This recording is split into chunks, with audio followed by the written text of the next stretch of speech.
Selamat datang teman-teman.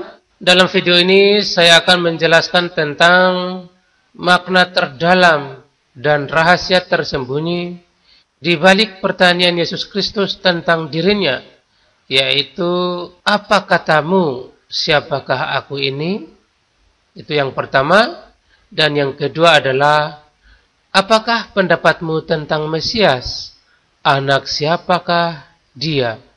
Ketika tiba di daerah Kaisarea Filipi, Tuhan Yesus berdoa seorang diri. Murid-muridnya datang berkumpul. Kemudian mereka bersama-sama berangkat ke kampung-kampung di sekitar Kaisarea Filipi. Di tengah jalan, Tuhan Yesus bertanya kepada murid-muridnya, kata orang, siapakah anak manusia? Kemudian murid-muridnya menjawab seadanya, menurut apa yang mereka dengar dari orang-orang.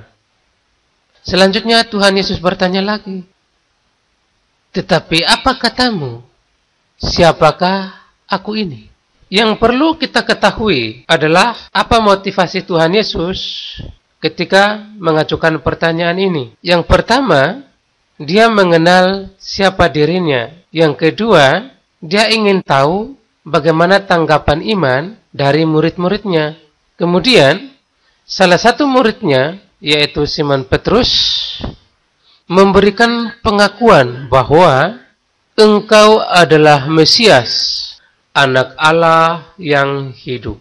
Sampai di sini, ada satu rahasia yang tersembunyi di benak atau di hati Tuhan Yesus mulai terkuak, yaitu bahwa dia adalah Mesias. Tetapi ada satu rahasia lain yang masih tersembunyi, yaitu bahwa Mesias yang bagaimana.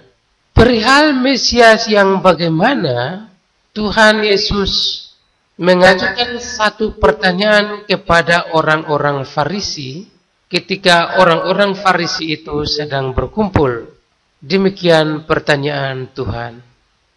Apakah pendapatmu tentang Mesias? Anak siapakah dia? Kemudian orang-orang Farisi itu menjawab, anak Daud. Kedua pertanyaan ini, baik yang ditanyakan kepada murid-muridnya maupun yang ditanyakan kepada orang-orang Farisi, tampak saling nyambung. Untuk jawaban orang Farisi ini, Tuhan Yesus memberikan respon. Responnya terhadap jawaban orang Farisi ini justru merupakan suatu persangkalan, yaitu bahwa status daripada anak Daud ini adalah bagaimana mungkin. Ya, anak Daud disangkalnya pula. Mengapa disangkal? Karena menurut hikmat Allah, Mesias adalah Tuan Daud. Jadi, kalau Mesias adalah Tuan Daud, bagaimana mungkin ia anaknya pula? Nah, ini ada satu rahasia yang masih tersembunyi di dalam hati Tuhan Yesus. Jawaban orang Farisi ini disangkal oleh Tuhan Yesus, tetapi jawaban Petrus diterimanya sebagai kebenaran dan iman bagi Simon Petrus. Mengapa demikian? Karena ketika Petrus menjawab, engkau adalah Mesias, dia menghubungkannya dengan anak Allah, bukan anak Daud. Kalau Mesias adalah anak Allah, maka anak Allah adalah Allah. Dengan demikian, Mesias adalah Tuan daripada Daud. Dan itu Tuhan terima sebagai tanggapan iman yang benar dari Rasul Petrus. Sedangkan jawaban orang Farisi ini yang mengatakan Mesias adalah anak Daud, disangkalnya dengan mengatakan bagaimana mungkin. Makna dari bagaimana mungkin adalah tidak mungkin. Makna dari tidak mungkin adalah tidak. Tidak sama dengan bukan. Artinya adalah Mesias, bukan anak Daud. Sampai di sini, tolong jangan emosi. Yang harus kita cari tahu, apa rahasia yang disembunyikan oleh Tuhan Yesus. Ada bagian yang disangkalnya dan ada bagian yang diterimanya. Bagian yang disangkalnya ini apa? Dan bagian yang diterimanya itu apa? Ketika orang lumpuh atau orang buta memanggil Tuhan Yesus dengan mengatakan, "Anak Daud, anak Daud." Itu Tuhan Yesus menoleh. Tuhan Yesus tidak melarang orang-orang itu untuk memanggil dia sebagai anak Daud. Berarti perihal anak Daud ini ada yang disangkalnya, ada juga yang diterimanya.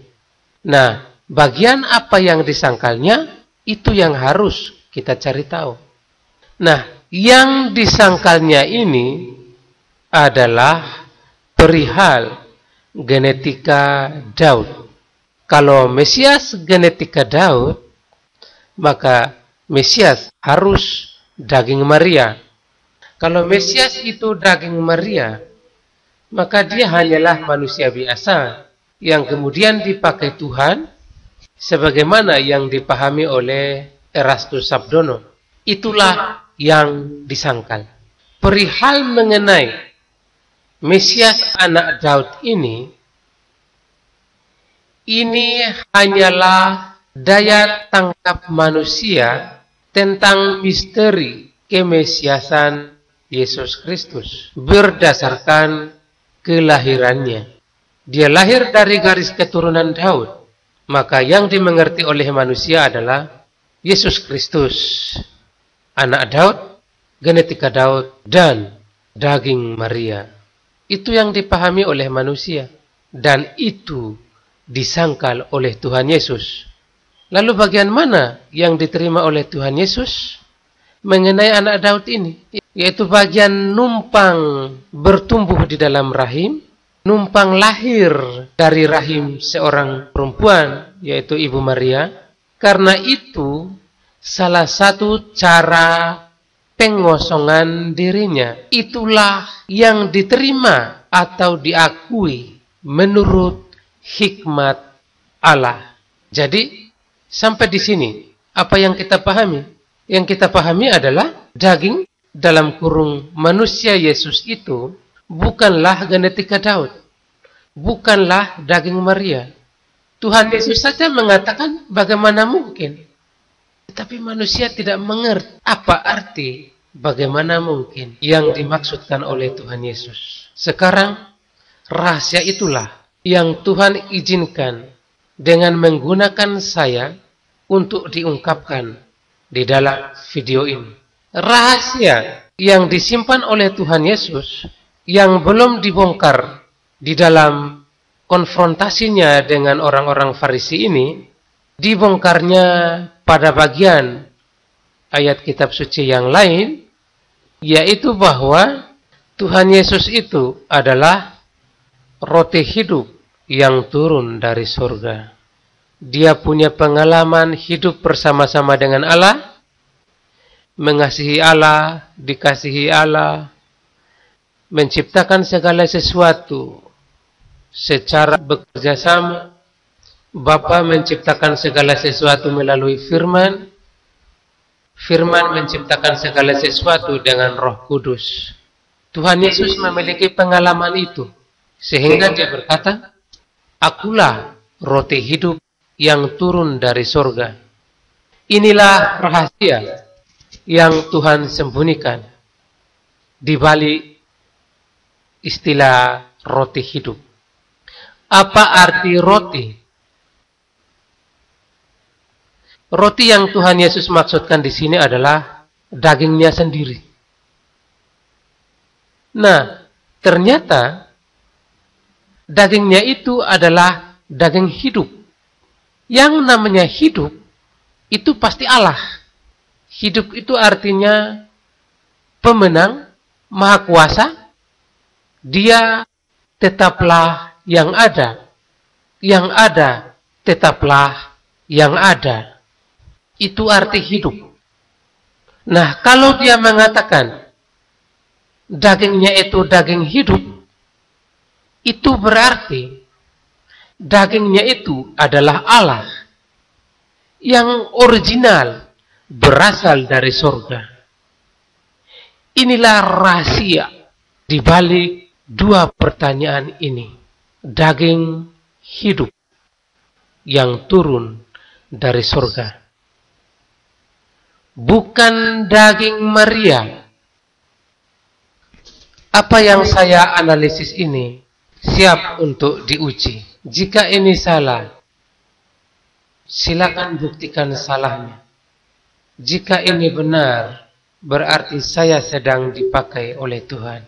Selama ini saya kurang yakin kalau saya dipakai oleh Tuhan. Tetapi berdasarkan tuntunan yang saya peroleh, saya merasa saya sedang dipakai oleh Tuhan. Aku mengasihi Allah, sebab terlebih dahulu Allah mengasihi aku. Aku bukan terang, tetapi kebenaran adalah terang. Aku hanya alat, kebenaran Tuhan harus terungkap.